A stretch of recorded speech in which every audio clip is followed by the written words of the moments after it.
పై అంబటి రాంబాబు చేసినటువంటి అనుచిత వ్యాఖ్యలపై మాజీ కాపు కార్పొరేషన్ చైర్మన్ రాయల మురళి తీవ్రంగా మండిపడ్డారు. అయితే వంగవీటి రంగా ఫోటో పెట్టుకుని కాపు కులస్తులపైన దాడులు అంటూ వైసీపీ వ్యాఖ్యలను ఆయన ఖండించారు. ఈ వ్యాఖ్యలపైన కాపు కులంలో పుట్టినందుకు తన చెప్పుతో తానే కొట్టుకున్నారు. ఇక కూటమి ప్రభుత్వంలో కాపు నేత పవన్ కళ్యాణ్ డిప్యూటీ సీఎంగా కీలక పాత్ర పోషిస్తున్నారు అంటున్న మురళితో మా ప్రతినిధి రవితేజ ఫేస్ టు ఫేస్. ముఖ్యమంత్రి నారా చంద్రబాబు నాయుడు పైన అనుచిత వ్యాఖ్యలు చేసిన సందర్భంగా రాష్ట్ర వ్యాప్తంగా రాజకీయ అలజడి నెలకొంది. కాపులకు సంబంధించిన నేతలు ఈ టాపిక్ మీద పూర్తిగా డైవర్ట్ చేస్తున్న పరిస్థితి. అయితే తెలుగుదేశం పార్టీ కార్యదర్శి రాయల మురళి గారు కాపుకు సంబంధించిన కార్పొరేషన్ మాజీ చైర్మన్ ఈ రోజు అంబటి రాంబాబు చేసిన విషయానికి కాపుల్లో పుట్టినందుకు తన చెప్పుతో తనే కొట్టుకున్న పరిస్థితి కనిపిస్తుంది. అయితే ఎందుకు తన చెప్పుతో కొట్టుకున్నాడు అనే అంశం మీద మనం మాట్లాడుతున్నాం. చెప్పండి, ఎందుకు మీరు కాపు నేత అయ్యండి అంబటి రాంబాబు ఎపిసోడ్లో ఈరోజు మీరు ప్రెస్ మీట్లోనే చెప్పుతో కొట్టుకోవాల్సిన పరిస్థితి ఎందుకు వచ్చింది? ఈరోజు వైకాపా నాయకులు తెరపైకి ఏం తెచ్చారంటే వంగవైటి రంగా గారు మరియు ఆంబోతు ఫోటో పెట్టి ట్రోల్ చేస్తున్నారు. కాపు అనేది అని తెరపైకి తెస్తున్నారు. మొన్న 2 రోజుల క్రితం ఆంధ్రప్రదేశ్ రాష్ట్ర ముఖ్యమంత్రి వర్యులు తెలుగుదేశం పార్టీ జాతీయ అధ్యక్షులు నారా చంద్రబాబు నాయుడు గారు ఈ రాష్ట్రంలో 45 సంవత్సరాలు మచ్చలేని పరిపాలన అందించాడు. రాజకీయ నాయకుడుగా ఏనాడు కూడా ఏ తప్పుకు ఆస్కారం లేకుండా నీతి నిజాయితీగా పరిపాలన చేసిన వ్యక్తి చంద్రబాబు నాయుడు గారి పైన తన తల్లిని మరి చంద్రబాబు నాయుడు గారిని ఉద్దేశించి నానా దుర్భాషాడి మేము మీడియా ముందుకు కాదు ఆ పదాన్ని ఉచ్చరించలేకపోతున్నాం. తల దించుకునే విధంగా ఉంది. మరి రంగా గారి విగ్రహాలు విజయవాడ నుంచి మొదలుకొని విజయనగర్ వరకు ఉన్నాయి. మరి వీడు అంబంటి ఆంబోతుగానికి తెలుగు రాష్ట్రాలే కాకుండా ప్రపంచంలో తెలుగువారు ఎక్కడున్నారో చంద్రబాబు నాయుడు గారిని తెలుగువారిని ఎవరైతే ప్రేమిస్తారో వారంతా కూడా అంబంటి రాంబాబు గారిని చిత్రపటానికి చెప్పులతో కొట్టేదే కాకుండా శవయాత్రలు చేసి చెప్పులతో కొట్టి వారి చిత్రపటాన్ని దహనాలు చేస్తున్నారు. మరి కాపు కులాన్ని తెరపైకి తెస్తున్నారు. కాపుల్లో ఎంతో మంది ప్రయోజకులు ఉన్నారు.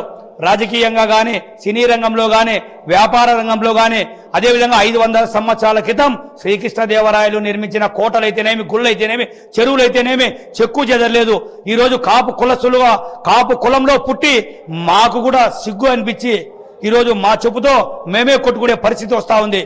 ఎందుకంటే మా కాపులకు చంద్రబాబు నాయుడు గారు తెలుగుదేశం ప్రభుత్వం ఎంతో మందికి రాజ్యసభ పదవులు అదేవిధంగా ఉప ముఖ్యమంత్రి మంత్రులు ఎమ్మెల్యేలు ఎమ్మెల్సీలు నాకు కార్పొరేషన్లో డైరెక్టర్ అదేవిధంగా ఈ రాష్ట్రంలో కాపు కార్పొరేషన్ ఏర్పాటు చేసి వేల కోట్ల రూపాయలు మంజూరు చేసి మా కులస్తులు ఎప్పుడు కూడా విదేశాల్లో ఫ్లైట్లో పోయి చదువుకునేకి 10 లక్షల రూపాయలు ఆ రోజు రుణాలు ఇచ్చి అదేవిధంగా జేసీబీలు ఇచ్చి రైతాంగాన్ని మా సామాజిక వర్గాన్ని ఎంతో ఆదరణ చేసి ఆయన మా దేవుళ్ళ లాంటి వాడు చంద్రబాబు నాయుడు గారిని ఆ మాటలు ఆ రాంబాబు గారు మాట్లాడడాన్ని మేము తీవ్రంగా ఖండిస్తున్నాం, బాధపడుతున్నాం. సిగ్గుతో తల దించుకొని అందరూ చెప్పులతో వాడిని కొడతా అంటే నా చెప్పుతో నేనే కొట్టుకొని నిరసన వ్యక్తం చేస్తున్నా. దేవుళ్ళలాంటి వాడు మా చంద్రబాబు నాయుడు గారు. చంద్రబాబు నాయుడు గారిని అలా దూషించడం, చంద్రబాబు నాయుడుతో పెట్టుకున్నలు ఎవరు కూడా ఈ గడ్డ మీద రాజకీయంగా ఎదుర్కోలేకపోతున్నారు, ఉండలేకపోతున్నారు.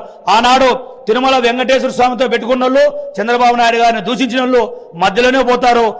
ఇలాంటి కామాంధులు ఇలాంటి రౌడీలు వైఎస్ఆర్ పార్టీలో ఉండి రాష్ట్ర ప్రజానీకం అంతా కూడా సిగ్గుతో తలదించుకుంటుంది.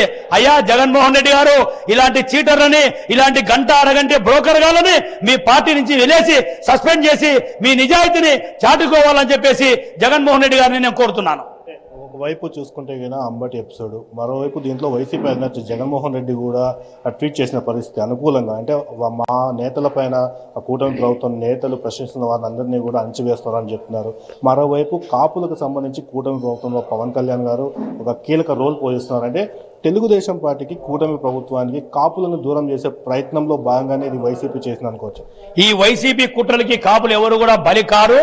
కాపులు మేధావులు అందరూ కూడా ఈ రాష్ట్రంలో ఏం జరుగుతున్నాయి పరిణామాలన్నీ కూడా కాపు కులస్తులు చూస్తున్నారు.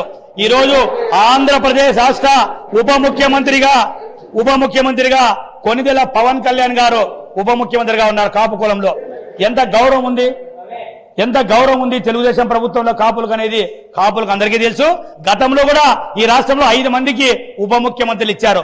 ఊరుగా డమ్మీగా ఉప ముఖ్యమంత్రి అని. ఈ రోజు ఆంధ్రప్రదేశ్ ప్రభుత్వ కార్యాలయాల్లో డిప్యూటీ సీఎం పవన్ కళ్యాణ్ గారి ఫోటో, చంద్రబాబు నాయుడు గారి ఫోటో. ఎక్కడా కూడా పవన్ కళ్యాణ్ గారు కానీ మా కులానికి ఎక్కడా కూడా తక్కువ చేయలేదు. గౌరవం ఇచ్చిన పార్టీ చంద్రబాబు నాయుడు గారు. అదేవిధంగా మా నారా లోకేష్ యువనేత మా పవన్ అన్న అని చెప్పి సంబోధిస్తూ ఎక్కడా కూడా గౌరవం తగ్గకుండా కూటమిలో అభివృద్ధిని ముందుకు తీసుకెళ్లే పార్టీ తెలుగుదేశం, బీజేపీ, జనసేన అని చెప్పేసి నేను తెలియజేస్తున్నా.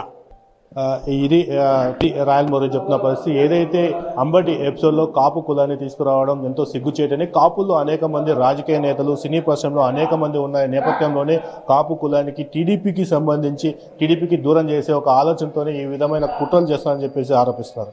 కెమెరామెన్ అఖిల్తో రవితేజ, మెగా 9 న్యూస్, అనంతపురం.